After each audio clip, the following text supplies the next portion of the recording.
Hello and welcome. This is EDC with Oaken and Kane. I am Oaken. And I'm Kane. And today we bring to you the Spyderco Astute. We present this video to the YouTube algorithm.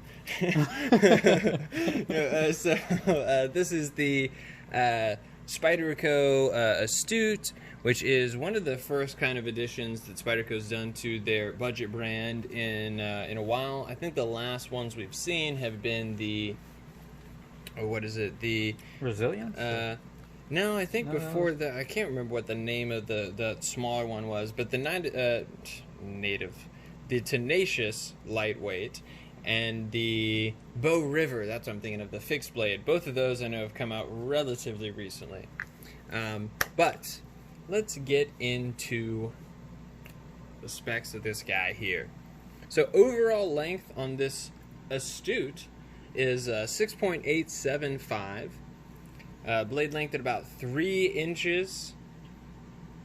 Behind the edge thickness, which kind of surprised me a little bit, was I was getting about 16 to 17,000, so pretty good, yeah. and not something that I would have expected to see out of the Chinese factory.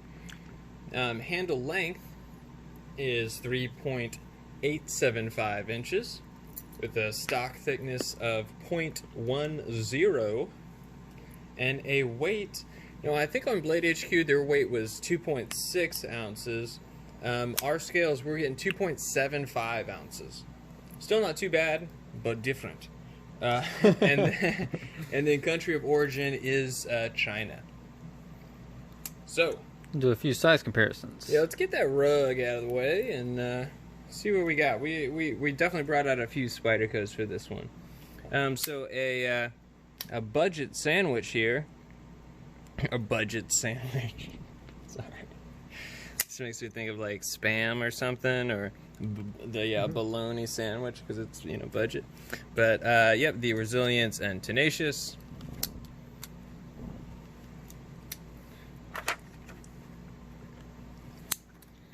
The Sandwich of the Dragonflies. Sage 5.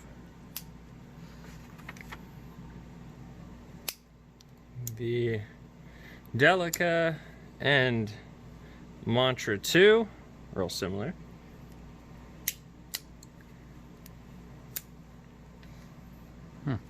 The Smock and the Kapara.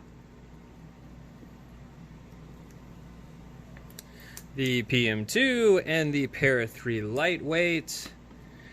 And last but not least, the Ladybug. Just because I love it. Any chance the Ladybug can get on camera, it should stay. You know what? You're gonna sit right there and you're gonna stay there. All right, so let's get into the blade side of things here, the front half, if you will. So this is in 8CR13 MOV. Dun, dun. Guys,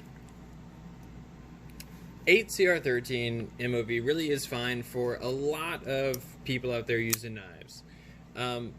For knife enthusiasts, it's just we have gotten so much better stuff at so much better price points these days that I just feel like 8CR13 should be obsolete on any knives over $30. If you're talking about a $20 Kershaw, I'd rather it be 8CR13 MOV than 5CR or 7CR. I think Gerber uses a lot of 7CR. Get rid of all that. Let's make the bottom tier 8CR. But if you are gonna be doing $45 for this sucker, and we've got great things coming out from Civivi, from Bestech, from QSP. It's 8CR is just not good enough at this price point. And I'll be honest, it's a little more bothersome when you're talking about a great company that does stuff like Vitoku 2 steel, S110V steel, BD1N steel, Gosh, I'm just Spilled the knocking drinks. drink. Luckily, the caps are perpetually Yeah. on there. Put it on a coaster. Why not? M4 steel.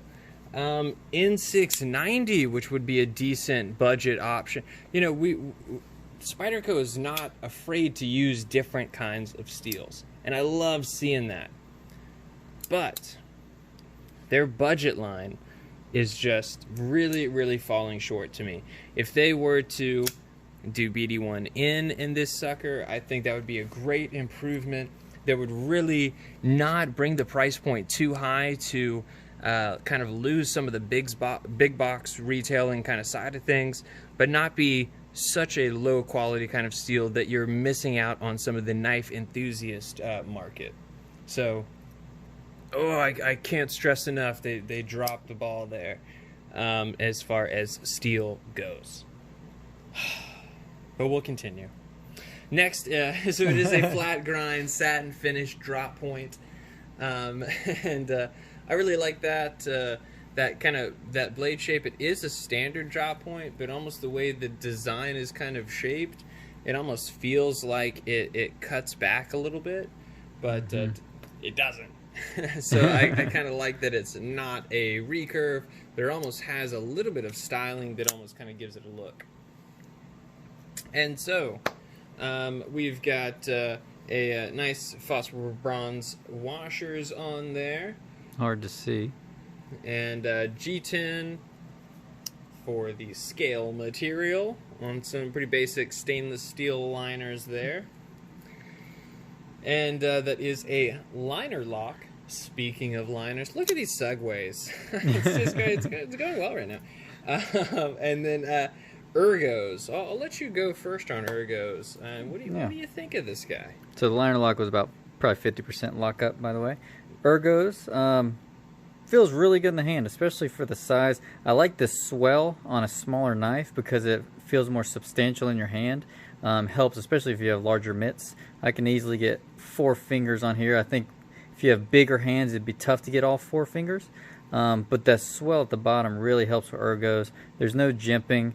So it's a little slick here, but my thumb rests nicely right there. I don't feel the pocket clip. Ergos feel good for me. I like it. Yeah, no, same here. You know, this kind of bulbous swell back here, I do feel like it is super comfortable, and then especially coming to a nice thin spot right there. I mean, it to me is really great ergonomically. Wouldn't mind jimping, to be honest. You know, wouldn't be opposed to it. I don't think that it's necessarily too slick without it, but I would definitely love to see just a little bit of jimping on there. And clip and hardware. This is where I have another issue. So guys, T6, T6, T6, T6. T6 all the way around. Why? That is a T6 pivot screw, guys. Oh, I wow, don't that's know. Horrible. Oh my gosh, that was almost as Yeah, bad not as as this bad as the T6 T6. situation. But yeah, no, I don't know why they're all T6. I think that's just a terrible idea. That is just asking for, you know, complications. You know, oh hey, well now I got to send this knife in because I stripped a screw out because it's a, you know, damn T6. I mean, we like small stuff here, guys. Obviously, T6s, no, that's not the kind of small stuff we like. That is not great these days. I'm gonna pick T8 over T6 every chance I can. And then that brings us, I don't know why I set it down. That brings us to our next thing, which is this right here. Just bugs me. You guys put a chamfer there. You guys put a chamfer there. And then you guys blocked a portion of the chamfer with the clip. Why? Why not have it towards, like, and I'll see if I can even push it over. Not quite. But I mean, why not have it just a little bit more over, or even better, wire clip. I mean, imagine this sucker with a wire clip. It'd have been groovy. This guy right here. I just said groovy, like completely serious, and not a comedic way at all. That's terrible. But yeah, No, I mean, I really, really, really think they should have gone with the wire clip, and that would have kind of solved that problem.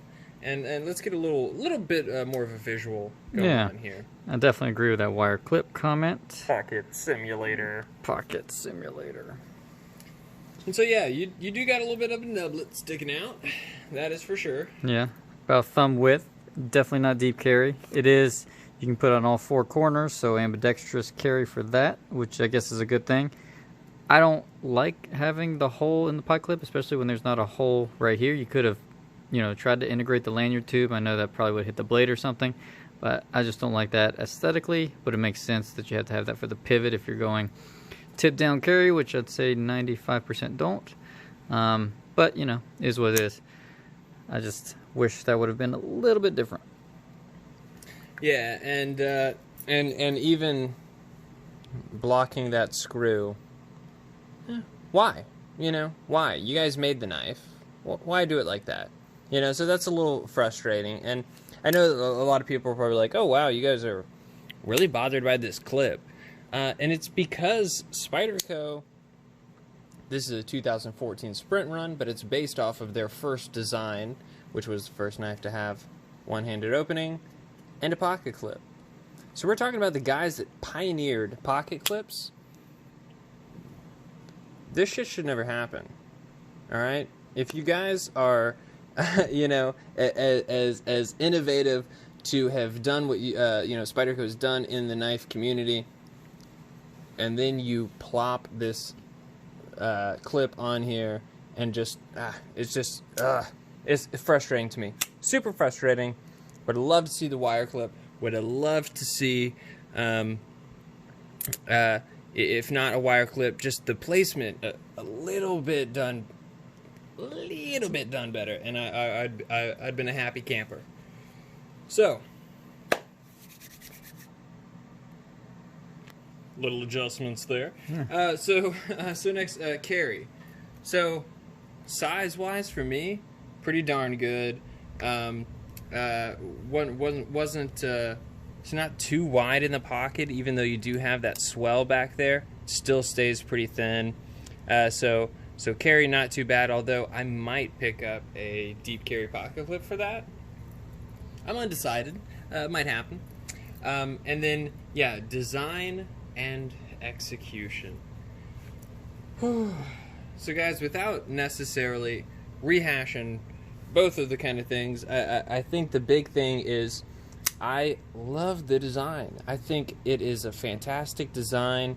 It has that little bit of kind of different Spyderco kind of, curvaceous and holy. You get what I'm saying? But a curvaceous kind of feel to it. But it's not necessarily kind of as plain Jane as some of the other budget series, so I do love the design. I think it's a really great design, but I feel like it's such a great design that it shouldn't have gone in the budget line. It should have gotten a little bit better treatment. And just imagine, guys, close your eyes. Don't close your eyes because you have to see this. Well, maybe close your eyes if you can picture it. But look at these knives and then close your eyes so you can picture it better. You could do it in whatever order you want. But man, imagine this little guy with even S30V. I know everyone's going to still be like, oh, but what about something even fancier? Even just S30V would have been nice. This beautiful contoured or even just flat, nice carbon fiber. Hell, guys, even do a red back spacer. Call it the Black Widow to go with the, Kapar there or something. But I just feel like this guy was a phenomenal design that got left behind by the materials and factory choice. Yeah, I agree. I think this is sort of like a budget 3-inch Kapara almost. Obviously there are differences with the liner lock and stuff. But I think they did, well, I can't Spidey flick it now at all. I think they did very well for the size.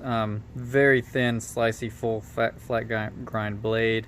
I think it's an awesome design. They just missed a few points, like Oaken said, covering up the screw with the clip, not putting a deep carry wire pocket clip on there. The placement of the lanyard hole, I mean, you might as well just put the lanyard hole up I mean, here. why is it so far down? That's just an afterthought for me. Like, oh yeah, we definitely should add a lanyard, 3/4 of the way down the knife. Send it to the drill press. That was frustrating. Yeah, so I definitely don't like that. But overall, great action on it. I love the thin, slicey blade, how good it fits in the hand, the ergos. It could definitely be a winner. And, for the price, I guess you can't kill it, even though Civivi and all these other brands are doing more for less, I guess. So that is a little bit disappointing. And on that note about, kind of Civivi, we'll, get a couple out here. This guy at 52, and you're getting D2 steel, some of the other same materials. This guy here at a tad bit better steel, 2850. You've got things like Penguin, yeah. Yep. And you're gonna stay on the couch for the rest of the video, buddy. The QSP Penguin, guys. Micarta scales, D2, great action, deep carry clip, $29. $29. So when you're seeing something like this in just 8CR, it really is more disappointing in the knife community than it maybe is in retail big box kind of stores where this might still be successful. Even though, let's be honest, we're going to see tenaciouses sounds weird pluralized. Well, you'll see this in Walmart and Dick's. You can find some Spydercos in big box stores. I don't even think that we'll even see this one. So even some of the the argument kind of yielding towards, oh well, this is made more for the big box kind of side of things. I doubt we're even really going to see these making a huge presence in those big box stores. So, what are our final thoughts on this guy here? Disappointment. It's really just disappointment because I absolutely love this design. But I just feel like Spyderco needs to step up their budget game. They really do. And hopefully, if enough people kind of keep talking about it, we will see some upgrades there. But sadly, I don't think it's going to be happening anytime soon. So, can I recommend this? Well, yeah, and yes and no. Can I recommend this? Yeah, for sure. Can I recommend this guy here? So, I would definitely say that if you are unfamiliar with Spyderco, haven't really tried out any Spydercos, this might be a good design to get to experience the kind of the thumb hole opening, see, oh, hey, does it, can I spider flick it, how does that work? I think I've been doing that a lot lately with it. Real fun, but hey, is this going to be okay versus what I'm used to, thumb studs, flipper, whatever. So I think in that vein, I think that it might be good to, try out if you're almost looking to try out a round hole more than anything else. But in the knife community, amongst the knife enthusiasts, I just think that this is just not quite enough. So, although I'd buy it again, I've got a Spyderco bias working on my side of things. So, I'm torn on this one, but I would love to see an upgraded version. Spyderco, please, give us an upgraded version of this guy so that you guys can really do the design justice. I agree, or just a 3-inch version of the Capara. I'd be very happy with that. Yeah, no, yeah. I'd be fine with that too. Yeah. But now that you say. But overall, yeah, I think same thoughts as Oaken. I really, like the knife. There could have definitely some pitfalls.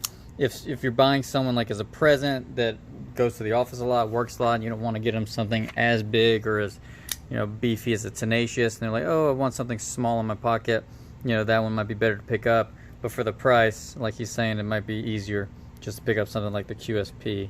But yeah, overall, I still think it's a pretty good knife and a lot more fidget friendly than I thought it was going to be. So yeah, guys, so, you know, thanks for stopping by the living room. But before you guys go, leave a note in the comments on if 8CR it works well enough for you, or if you are somebody like me who uses their knives heavily, and I have to pair this with something else on a heavy use day, or I'm just going to be left maintaining this halfway through the day. So yeah, leave a comment on your thoughts on 8CR, or even just what your favorite steel is, yeah, we'd love to check it out. So guys, thanks for stopping by the living room, but it's time to go. Have a good one.